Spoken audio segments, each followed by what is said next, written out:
Can you grab the version of the ticket? I'm sorry, you going for? Sir, I want to go from Terminal 7 via Alpha 5. So I just want to move it in. Together, 7-5. We have Level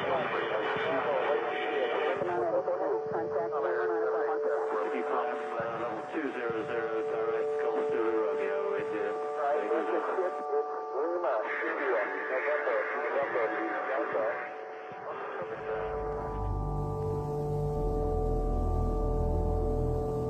Hello. Hi. Do you speak English? Sure, what do you need? Okay, just a question. Do you know what is a chemtrail? The what? A chemtrail. I do know what a chemtrail is. Yeah, and is it true? Well, there's a big debate.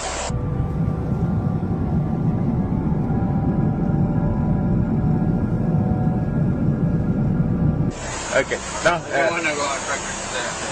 Okay. No, but do you believe it? I don't know.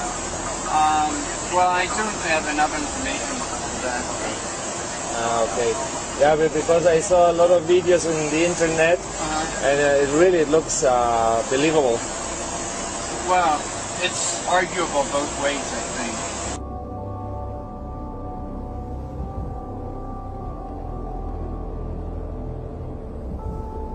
Yeah.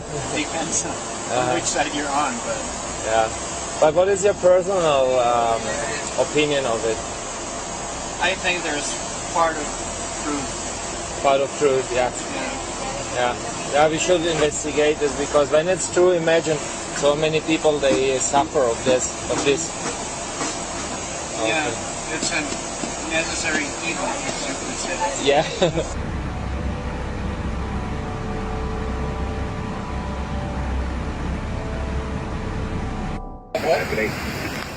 About the chemtrail generator. Oh. Let's make sure that thing's working. We're gonna go check this out. I gotta... 133.6. Oh, look at that! They're working. They're working. You can see the chemtrails coming out of the entrance here. Look at that. I'm dying to take a picture. Oh, that's cool. My neighbor, you got ya. So I Chemtrail gen. I'm doing the video. Chemtrail generators are on, and yeah, there it is. Look, you can see them. All right, that's awesome. It's working. How much more evidence do you need that they're spraying us with shit? Absolute fucking shit. There goes another one in the process. Don't tell me these pilots don't know what the fuck they're doing. They know what they're doing. They're spreading chemicals on. Now for the last 2 weeks, it's been hammered like this, and everybody has got a bad chest, a cough, and a cold. Are you telling me that that's a virus? Something that just naturally occurs? Bullshit. This is where it's coming from. All this shit they're landing on your fucking heads. Wake up, people. It's time to fucking wake up. Aircraft making a condensation trail is very similar in many ways to when you go outside on a cold day and exhale. You create a condensation trail. That little cloud is a condensation trail. Now, if you take a 2-mile walk on a cold day and you can turn around and you can see your condensation trail tracking all the way back for 2 miles. That's how crazy it is to think that what we're looking in the sky is actually condensation trails. The contrails, not the chemical, the contrails occur because of cold air, minus 30. It takes high altitude, around 30,000 feet plus. There's carbon dioxide and water vapor in that exhaust. That turns to ice crystals, and that's what you see, the white stream behind it. Those white crystals of ice warm up, dissolve, and the smoke goes away. And it never lasts more than a minute. What we're seeing now, and I first could not believe it, and I started looking at the skies, and these are not normal. They're not natural. There's something going on. I don't know who it is or why they're doing it. All I can testify is it's not natural and it's not normal. It's got to be some outside influence doing that. Thank you. See those mountains over there? Not really. They're there. You can't barely see them. Why can't you see them? You say it's fog? It's not fucking fog. It's noon. This fog should have burned off a long time ago. See those mountains? I'm getting sick and tired of being sprayed every fucking night while I sleep. They're spraying the fuck out of us. Calling it fucking fog. It's bullshit. Look at those mountains. You can't even see them, and they're right there, a couple miles away. I'm sick of this shit. When you look into that and ask questions, they say, oh yeah, contrails. No, contrails are behind a jet. If you see a jet flying very high, the stripe, the condensed stripe behind it, that's normal. But in areas first observed where there's very little population, you see a jet airplane going, and it's not only one, they have 4 condensed stripes behind them. They go this way, this way, this way, this way, and then this way, this way, this way, this way. And when you inquire about it, ask people, you recognize that the real climate change scientists are truly ticked off, because apparently nobody really is asking them. It's the special interest, in my opinion, it's the oil industry, the energy industry, that are blowing smoke up somebody's you-know-what. Take a look at these things. I'm supposed to be out shopping, and they're spraying chemtrails all goddamn day over my head. It's beginning to look a lot like ChemSky. Google, is it okay if I make this video? Will I lose my account? Will I be banned from YouTube for recording the fucking sky? Is that okay, Google? Am I allowed to do that? No, you can't show the sky either. Google is completely corrupt. Talk about chemtrails, you lose your fucking channel. How dare you expose the US government and their bullshit lies? How dare you record the fucking sky? 65, 66 passes. Wow, look at all of those contrails. It's all natural. Saturate your sky with chemtrails. You can have a chem halo. Wow, you thought double rainbows were cool? Look at the death in the sky. It's a chem halo. Oh my gosh. Let's all celebrate as the Nazis slaughter us. U.S. military whistleblower. She has an amazing, fascinating story that we will share with you here today. Now, Kristen, can you tell us what branch of the military you were in and what you uncovered? Sure. I was in the Air Force on active duty for 9 years, and I worked in bioenvironmental engineering. And now, I know the issue came up with chemtrails. I know that's an extremely controversial issue. A lot of people are extremely divided on this issue, but you actually saw things from your experiences that kind of give it a little bit more validity than I actually saw ever before. Can you go into the details of exactly what you saw? Yeah, basically, to summarize it, part of my job was to know everything that was going on in the military and what type of impact that might have on human health, and then the environmental aspects and impacts. What chemicals are we using? How are we disposing of it? Kind of cradle to grave. So we were the internal compliance people for following OSHA and EPA standards. One part of that process was to approve chemicals, hazardous materials. You know, what are you using? Why do you need it? Where's it being used? And tracking that disposal. After it being brought to my attention about chemtrails or geoengineering, I used to think it was crazy. It actually was disrespectful to my line of work, because here we are trying to prevent environmental aspects and impacts and not have anybody get sick from our operations. But in an attempt to debunk, it changed my life. I started noticing things. I started noticing large quantities on the system where I would approve chemicals that did not have a manufacturer name, wasn't tied to a building, and that was normal protocol. When I started asking questions, I slowly became demonized. A couple years passed after that. When I asked again and people realized I was kind of being more vocal about it on social media, I was starting to be thrown into a mental institution and have my daughter taken away. Wow. That changed my life. I no longer view the military the same way, and I feel like after 9 years of trying to uphold an oath, I'm able to do that now. I'm going to tape this time. And so this is what we did before. This is what this is. This is the wine spit test, where you rinse your mouth out, and then you take grape juice and you hold it in your mouth and you spit it out into a petri dish. Well, what we did is we used the zeolite, the zeoforce. This stuff says it cages this stuff, this stuff that's in these chemtrails, it's in our bodies. Okay, so then now Chris is just going to pour in a little bit of that little tiny bit of the 91% alcohol. Watch, the stuff is alive. Watch what happens. Pour Pour some in, just a little. Watch. Look. Look what it does. Now you can film it up close. Oh yeah. That's totally freaking... Is that freaking freaky? This is in every single one of us. This is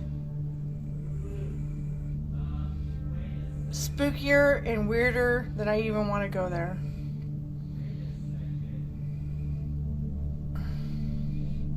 Look at it. It's starting to get the other stuff. It was climbing out of the petri dish. It was like trying to climb out. Whether people believe in chemtrails or not, the geoengineering should be scary enough.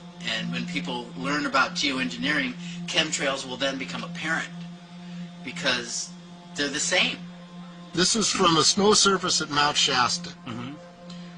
61,100 micrograms per liter of aluminum. This is just ordinary snow water. And people are drinking this stuff when they're hiking on the mountain. And remember, government action is required at 1,000.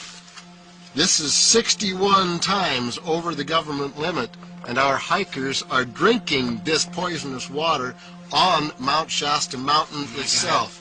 Strontium, 383. Barium and strontium will take away from your bone structure, make for weak bone structure. The aluminum, though, that's scary, you know. What is it? Alzheimer's, autism, gosh knows what that's doing. All right. I've just went out there and got this one. This is the chemtrail aftermath. You can see on the date. This is that white stuff that comes from the chemtrails. And I snatched this off the screen going on the inside. I want to see what this is going to do. Nasty.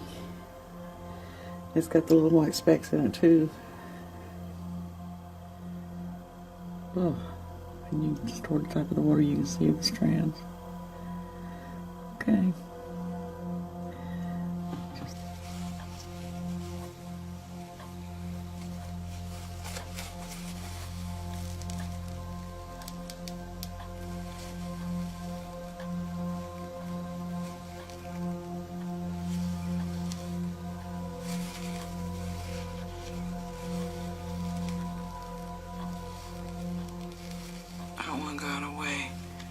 Numerous air quality studies, including from CARB, California Air Quality Resource Board, have named submicron-sized particulates as being particularly harmful for human respiration.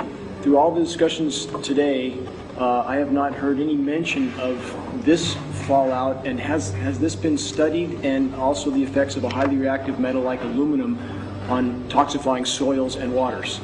The question is, what would be the effects of these materials on human health if they came down into the stratosphere, in particular small particles and aluminum? So the collaborators of mine working on the aerosol scheme are actually folks from Carnegie Mellon who focused on human health impacts. And while we haven't published it, that was the very first thing we did, was do the order of magnitude calculation in level pencil and paper, but with an expert on human health impacts about whether there could be an issue. And for aluminum or other particles, there are a lot of toxicological things that need to get looked at seriously.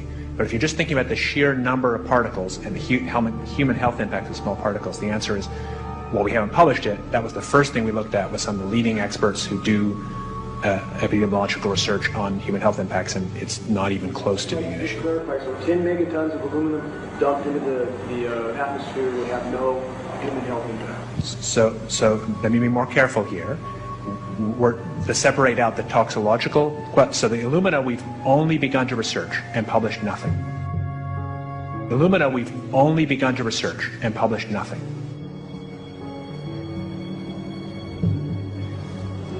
Dane looked at him and he said, so you're telling me that spraying 10 to 20 megatons of aluminum, as you said, would have no human health effects? He took a deep breath and he swallowed and he said, let me be more careful here. We haven't done anything serious on alumina, and so there could be something terrible that we'll find tomorrow we haven't looked at.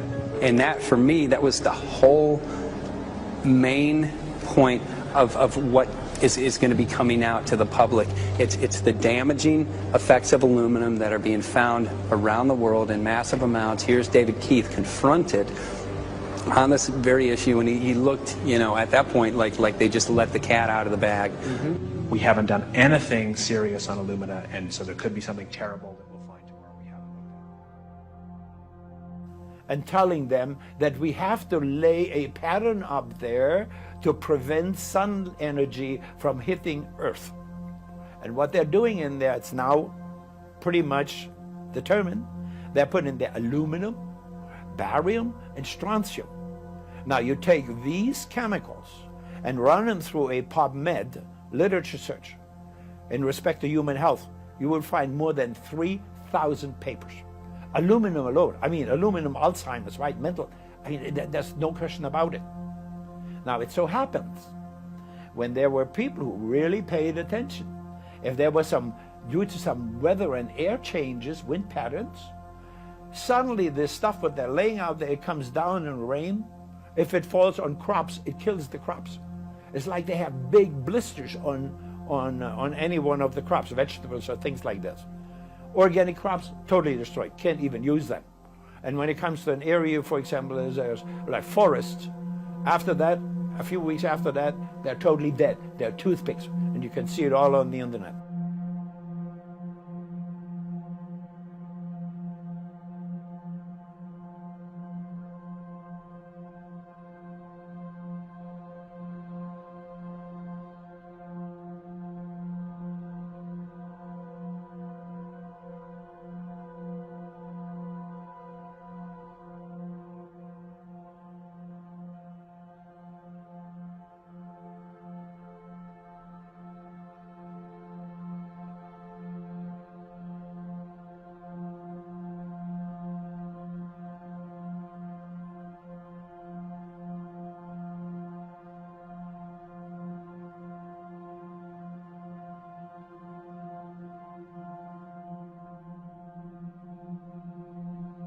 Luft- und Raumfahrttechniker und habe Flugzeuge repariert und so weiter.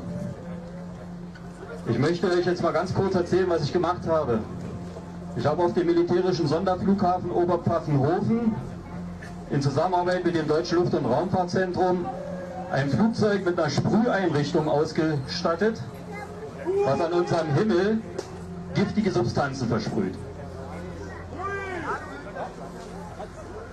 Als ich mit den Beweisen dafür, den Fotos und allem drum und dran, zu meiner grünen Abgeordneten im Bürgerbüro gegangen bin und gesagt habe, hier, so sieht's aus, ich stelle mich jedem Untersuchungsausschuss zur Verfügung, ist 3 Tage später mein Boss zu mir nach Hause gekommen und hat gesagt, ich muss dich entlassen, da werden von ganz oben große Räder gedreht, die ich nicht mehr halten kann. Ich kriege keinen Job mehr in der Luftfahrt. Maybe 6.8 if you look at the darkest little portions in there. But this is black oak leaf. This is black oak acorns. This should be very acid, and I'm getting 10 times higher than expected. There's something really wrong here. Amphibians, great decline. Used to sound like the Ozarks here with the tree frogs, and there's a small fraction of what there was here in only 4 years. So there's something very wrong going on with the ecology around here. When you should be getting 5.5 and you're getting 6.8, there's something damned wrong. There was mason jars, and they were brand new, sterilized, and that's what we catch the rain in. Mm-hmm. And then there was a HEPA filter that we tested the air with. Okay, so you caught rain and then you basically filtered air. Mm-hmm. What did you find? Aluminum and barium. So you uncovered a lot of these hidden chemicals. Where's the connection with the chemtrails? Well, the connection is, at first, when I saw these large quantities of aluminum, barium, strontium oxides and sulfates, I thought, well, this could be for an industrialized process, for something called shot peening or, bead blasting, things that you see in kind of the automotive industry. Except those were already accounted for. I already knew how much was used for those processes. It was a little type of different constituent. And the first thing I did, part of my job was to sample air, soil, and water. So that's what I did. I air sampled the soil, the air, and the water. And due to my profession, I know at which levels or limits of detection you need to check that at. And the amount of pollution that was in my area. And this is tests I did in Oklahoma, you know, in Georgia, in Chicago where I'm now. But in taking those samples, I knew the background, because a lot of these things are naturally occurring in elemental, but not in this form and not in this quantity. So how did it get there? So just to clarify, you see these huge storage containers of these chemicals. Then you do the test on the air and soil, and you see these same chemicals in the air and soil now. And that's pretty much been the main evidence I've seen people who are for chemtrails use, is saying, look at the soil, look at the water, look at all the chemicals in there. And now you're finally the person who's like, wait, I worked in the military, I saw a bunch of these chemicals there. That's crazy. It is crazy. I used to think it was crazy, and everyone asks, why are there no pictures? Yeah. Well, I'd like to see you try to take a picture inside of a restricted air hangar, because you'll have an M16 in your back. And the hardest part for people to realize is, you know, where are the pilots? Like, there's people who have come forward, but these people are scared. You look at what's happened to whistleblowers, look at Snowden, look at Manning. People are scared. And I think because this topic is already labeled a conspiracy theory, I don't think the government necessarily views me as a threat yet. And I mean, I know it's not the most safe thing to do, but it's the right thing to do. It's laughed at. It's made obscure. We began to eventually test to see if in fact there was credence to what we were seeing. From the first test in precipitation in spring of /06 that tested 7 parts per billion. We've since had tests that have escalated as high as 3,450 parts per billion. That's a 50,000% increase in aluminum. I sent this water, see it's right there, it says backyard rain gauge. Aluminum, 1,010 micrograms per liter of aluminum. And here's barium, 8 micrograms per liter of barium. And this is from the labs up in Redding, California. This is a certified government report. And here's what normal is. I asked them what would be normal. 0.5 would be normal. For aluminum? For aluminum. And the maximum allowed in drinking water, they said 50 micrograms per liter. And government action required at 1,000. Well, we're over 1,000. It's not just activists anymore. Now the scientific community that has their head on straight is speaking out.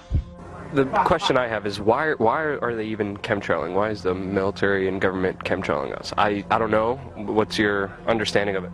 Well, I don't have anything that can solidify, but I do have my opinions, and that is the history of weather weaponry. I mean, you can take away people's monetary system, you can take away people's rights, but you take their food and you disable their ecosystem, that's the #1 way to handicap people. And they've done it since the 40s, it's not new.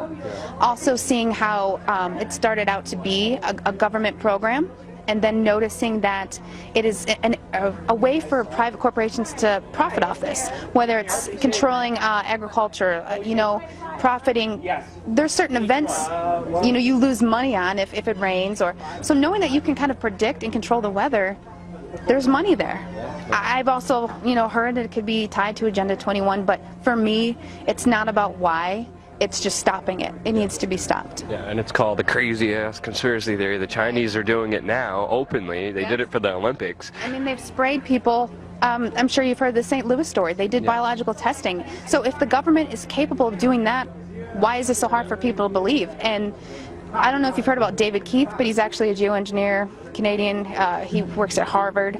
He just wrote a new book on climate engineering, and inadvertently he's brought more awareness to this, because I feel they're getting ready to admit it, and they're trying to sell it to us. You know, it's kind of like they sell vaccines to us, they sell fluoride to us. You know, fluoride is a mining waste product. Well, how can we make that good? You know, put it in your water. So I think that they're trying to now kind of admit it and act like they're going to start doing it, and they've already been doing it.